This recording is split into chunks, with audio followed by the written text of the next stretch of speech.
Good day Pilipinas! At today papakita ko sa inyo ang design process pag walang logo, walang company name at wala din masyadong instruction ang client sa design brief.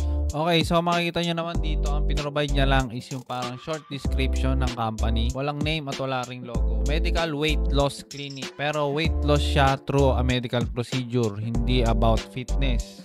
So, mahalaga rin to kasi kailangan naintindihan nyo yung nature ng business para alam natin kung anong klaseng mga fonts ang gagamitin at mga colors. So, ito na yung color scheme na gagamitin natin para dito sa ating gagawing design. So, more on mga soft colors yan. So, kahit ano dito, pwede nyo gamitin. So, ang magiging formula natin para sa today's video ay soft colors, syempre number 1. Tapos, geometric shapes. And then, gagamit tayo ng sans serif fonts or yung mga walang buntot kagaya nito para mas maging modern tignan.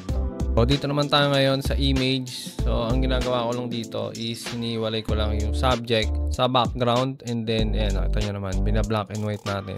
Grayscale para pwede natin patungan ng shapes or kung ano man ang color na gusto natin. Yan, fe-feather out mo lang yan. Tapos, dadali natin sa Illustrator. Ang kagandahan kasi dito guys, pagka sineperate mo yung subject at saka background, ganyan, tapos gin-grayscale mo, flexible ka na kung anong gusto mong gawin dun sa image. Ang gagawin mo lang dito is right click mo, tapos embed pa lang mo natin. Click lang natin yung embed, tapos convert layers to objects, no? So para maghiwa-hiwalay ngayon yung ating subject at yung background. Once na na-embed mo na, separate na yan. Gagawin mo na lang is right click mo, tapos release clipping mask. Then, pag na-release mo na yung clipping mask niyan, ibig sabihin, pwede mo na ihiwala yung subject and then yung background. Tapos, diba, gusto mo lagyan ng ibang kulay yung background. Then, lagay mo sa ilalim. Tapos, pwede na tayong kumuha ng color dun sa ating color palette na napili. And itong ating background na naka-grayscale, pwede mong gawin dyan ngayon is ilalim natin siya. Ilalim mo, tapos i-multiply natin yung shape. So, para magkaroon siya ng color overlay na tinatawag. Halimbawa, gusto mo lagyan ng lagdagan siya ng shape. Tapos, ibahin mo ng konti yung kulay. Bawa itong light blue na ganyan. So, pwede mo siyang ilagay ngayon sa gitna nung subject at saka yung background. Ayan. So, meron na siyang depth na tinatawag, no? So, may lalim na dahil meron ng mga elements na nagpapatong-patong. Pinaka nasa ibabaw natin is yung subject and then pangalawa naman is yung shape. So, pwede na natin gawing white to para mas malinis din. So, gawin muna natin is try natin gawan ng gradient background muna. So, i-combine natin tong tatlong colors. Okay, so gagamitin natin ngayon is yung freeform gradient. Eyedropper lang natin yung iba't ibang shade na yan. Yan, tapos adjust mo na lang kung ano man ang preference mo tungkol dyan. Then, kung gusto mo dagdagan ng konting texture, although meron naman na tayo rito yung background natin, mas makakatulong siguro kung dadagdagan natin ang shape. So, try natin rounded rectangle na outline lang, tapos yung opacity natin siya ngayon. Para makadagdag lang sa aesthetic.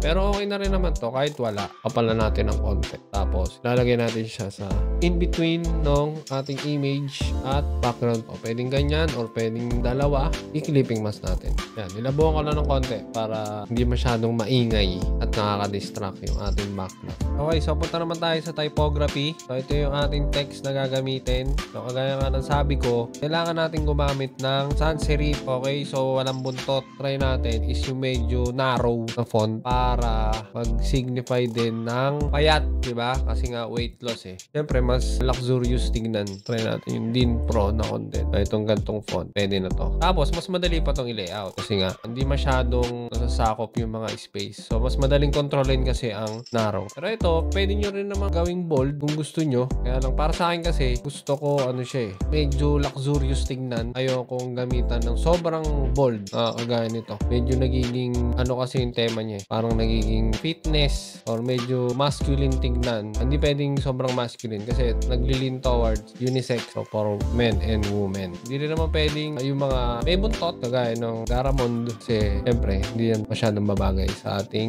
modern na team. So ito siguro mas okay kung ilalagay na lang natin siya sa box para mas ma-highlight. Maganda rin to, yung teal na color. Para lang mas ma-highlight yung section at meron siyang ibang attention na nakukuha in comparison dun sa ating headline. Ito, pwede ka pa rin mag-highlight ng section dito. Halimbawa, itong transform your health. Pwede siguro natin gawin ganito yung kulay. Titin natin kung magko-contrast. So, mahirap kasi yung halimbawa, yung iba kasi ito yung iba nagiging mali nila. Kapatungan nila ng color na ganyan. So, medyo hindi siya readable. So, wala. Lagi mong pipiliin is yung 100% talaga yung readability niya. Try natin siguro gawing dark blue. And yung pinakauli natin is claim offer. Siyempre, kailangan natin ilagay yan sa button.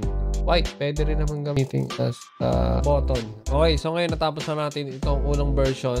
Hindi ako masyadong nasatisfy. Or sa tingin ko kasi parang hindi siya ganun kalinis or hindi natin na-achieve yung soft. So, tatry natin mag-layout ng parang ganito. Mas soft yung tema. Gamit tayo ng mas malambot na color kagaya nitong dalawang to. Pwede pa rin natin incorporate naman tong royal blue. Kailangan mas dominant yung mga soft color. Try natin gumamit ng shapes ulit. Pero this time, mas malambot na yung layout. Gamit tayo ng ibang image. So, ito naman ngayon yung gagamitin nating image. Nalagay lang natin siya sa rounded rectangle. So, ito pa lang. Nilagyan lang natin ng box dun sa likod niya. Nagkaroon na ng depth. Maganda yung starting point na kaagad to. Then, white lang yung background na gagamitin natin. Then, pwedeng ilagay mo na rito yung text or pwede ka rin maglagay ng additional na box para mas masunod mo yung tema. Lagay mo sa ilalim. Pwede na natin ilagay yung text. So, ito, kung gusto mo pang i-highlight yung section, pwede naman na yung royal blue yung gamitin natin na color. Yan yung offer, ilalim. Ito, pwedeng sa box mo ulit ilagay. Pero, tingin ko parang masyado na tayo. Maraming box. Nasa white na background lang siya. Para ma-balance naman natin kasi medyo mabigat na to eh. Ito, try natin i-bold ng konti. Huwag yung sobrang taba. Tapos sa button, ikaw na bahala. Pwedeng royal blue. Then, para medyo makadagdag na aesthetic, try natin magdagdag ng mga maliliit na shapes. Ayan, gaya dito yung mga bilog-bilog na paganyan. Very simple lang. So, white na lang para mag-contrast siya dun sa dalawang shape natin. Pero, magko-contrast pa rin naman yan. Pwede ka rin maglagay dito sa ilalim kasi wala pa naman masyadong laman dito. Gamit tayo ulit ng soft color. Pwedeng mas soft pa dito para medyo ano siya, pang background talaga tignan. Pang watermark lang ba, kumbaga. Lighten pa natin. Ayan. So, tingin ko mas okay itong layout na to, guys. Kumbaga, mas nasunod natin yung references na tinitingnan natin at mas mukha siyang professional at pang medical or healthcare talaga yung tema niya. Kagaya nito kasi medyo parang kumapang masyado yung nilagay kong background eh. Medyo nagkamali ako dun sa part na yun. Dahil nga dito ko sinimulan dito sa royal blue. Pero ito, mas okay na siya tingnan. Hindi naman siya sobrang feminine tingnan dahil nilagyan pa rin natin ng royal blue na color, pwede pa rin siyang pang unisex. Alright, so yun lang naman para sa video na to. Pinaka main lesson lang naman dito sa ating ginawang video is kailangan alam mo talaga or naintindihan mo kung ano yung nature ng business na ginagawa mo. No? Kahit walang logo yan, kahit walang company name, pwede ka pa rin makabuo ng design gamit lang yung short description na ibinigay ng ating client. So, magbe-base ka lang sa mga references at inspiration or dun sa mga existing companies na meron doon sa industry na ginagalawan ng client mo. Alright? So, kung nagustuhan mo yung video na yan at may natutunan ka naman kahit papano, i-like mo na lang ang video at comment ka na rin kung meron kang suggestion or feedback or any reaction dyan sa ating video. Share mo na rin sa mga tropa mong aspiring graphic designer. So, yun lang. Maraming salamat sa panonood. Like, comment, and subscribe. Mang Isi Graphic Design TV. I'm out. Peace.